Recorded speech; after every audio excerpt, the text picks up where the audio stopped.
أعوذ بالله من الشيطان الرجيم بسم الله الرحمن الرحيم يا أيها الذين آمنوا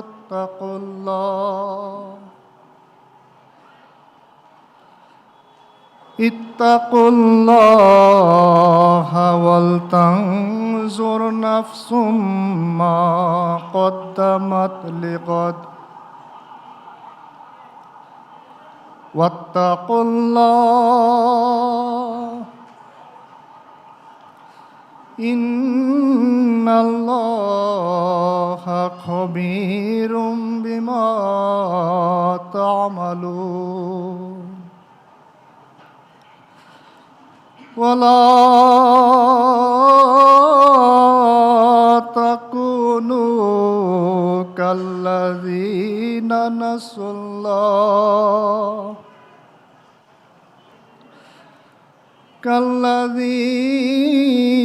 نسوا الله فأنساهم أنفسهم أولئك هم الفاسقون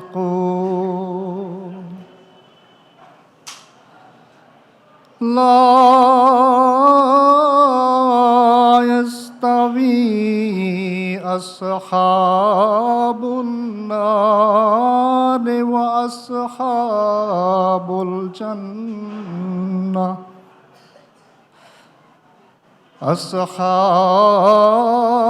الجنة هم الفائزون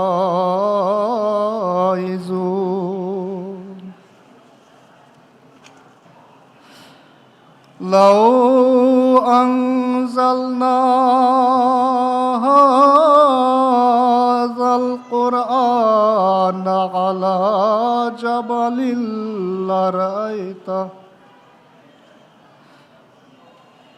لرأيته خاشعا متصدعا من خشية الله وتلك الأمثال نضربها للناس لعلهم يتفكرون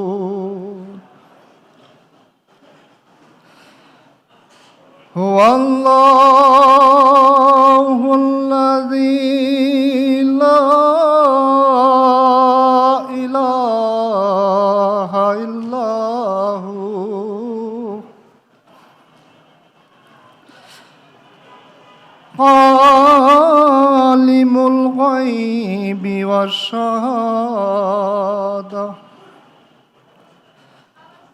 هو الرحمن الرحيم هو الله الذي لا إله إلا هو الملك القدوس السلام المؤمن المهيمن العزيز الجبار المتكبر سبحان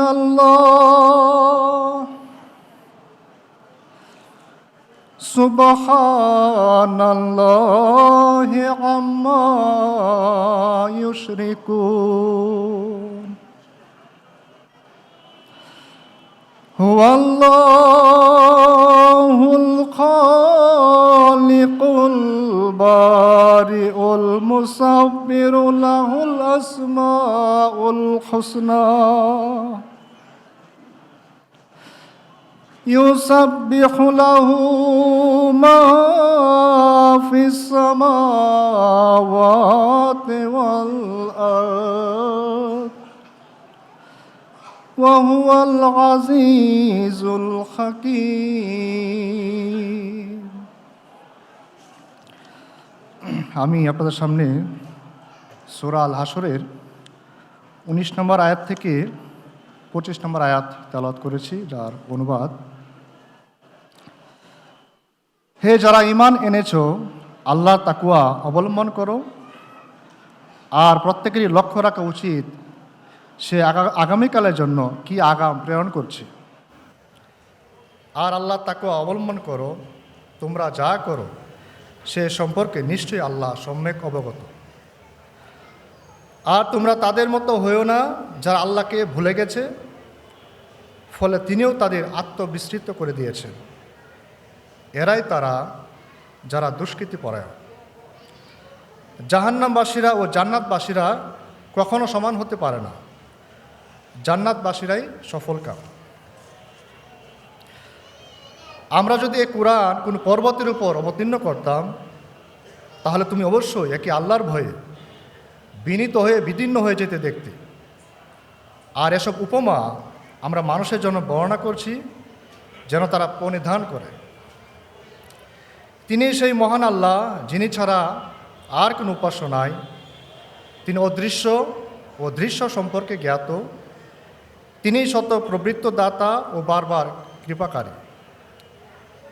তিনি সেই মহান আল্লাহ যিনি ছাড়া কোনো উপাস্য নাই। তিনি সর্বাধিপতি, অতীব পবিত্র, শান্তির আধার, নিরাপত্তা বিধায়ক, তত্ত্বাবধায়ক, মহাপরাক্রমশালী, প্রবল প্রতিবিধায়ক ও অতীব মহিয়ান গরিয়ান। আল্লাহ তাদের সব ধরনের অংশীবাদিতার বহু ঊর্ধ্বে।